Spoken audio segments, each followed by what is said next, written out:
Bonjour Michel Mondet. Bonjour Thibault. Vous êtes président d'Aquéance Consulting et on va parler d'autorité aujourd'hui. Alors, c'est d'autant plus intéressant d'en parler que cette notion d'autorité, elle semble en recul aujourd'hui. On parle surtout d'organisation horizontale qui remplacerait les organisations verticales, traditionnelles. D'abord, est-ce qu'il faut regretter ce recul de l'autorité, comme on peut l'appeler ?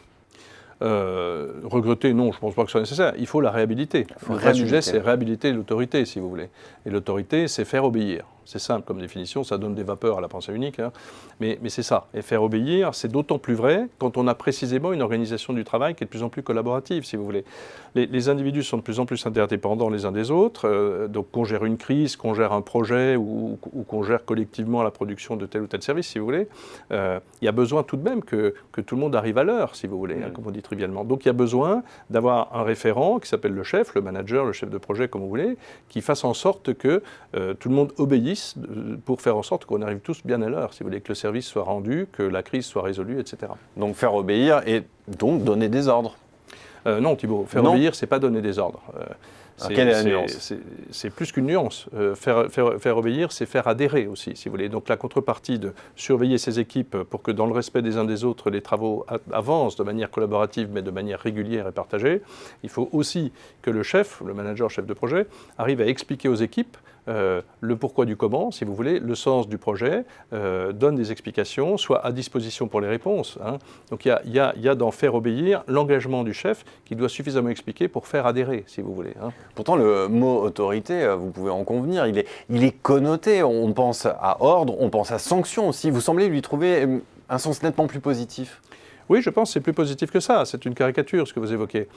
Pour autant, il y a des sanctions. Faire obéir, l'autorité, ça ne va pas sans sanction et ça ne va pas sans valorisation. Parce qu'on ne parle pas assez de chefs qui ne savent pas valoriser, si vous voulez. On parle des chefs et des mauvais chefs qui sanctionnent, mais pas de ceux qui ne valorisent pas. Et pour autant, c'est la même chose. Il faut savoir, il faut oser un zéro d'augmentation sur quelqu'un qui ne fait pas l'affaire, pour différentes raisons, mais il faut aussi oser se départir d'un collaborateur qui est excellent, et même s'il sert bien le chef, si je le dis simplement, il faut le faire évoluer ailleurs parce qu'il est excellent. Il faut oser une prime complémentaire sur un projet. Et tout ça, si vous voulez, ça constitue la valorisation des équipes, hein. Donc il n'y a pas que la sanction, il y a le contraire de la sanction, la valorisation. Et dernière notion rattachée plus ou moins à cette notion d'autorité, l'exemplarité. L'exemplarité dans tout ça.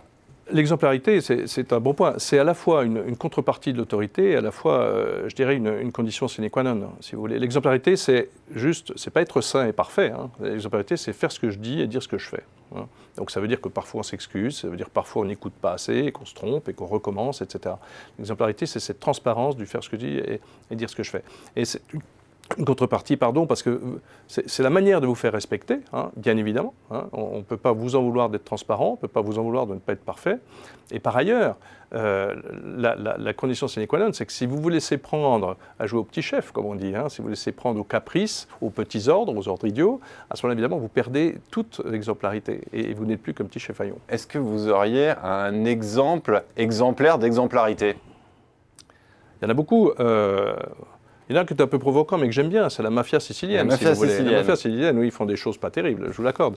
Mais à l'intérieur de la mafia sicilienne, il y a une très grande exemplarité. Il y a des règles, il y a des codes, ils valent ce qu'ils valent, mais il y en a, et dans la mafia sicilienne, on fait ce qu'on dit, on dit ce qu'on fait, si vous voulez. Et ça doit être provoquant, je pense que ça mérite de devoir être médité. Eh bien, merci beaucoup, Michel Mondet. On va terminer là-dessus. Merci. Merci Thibault.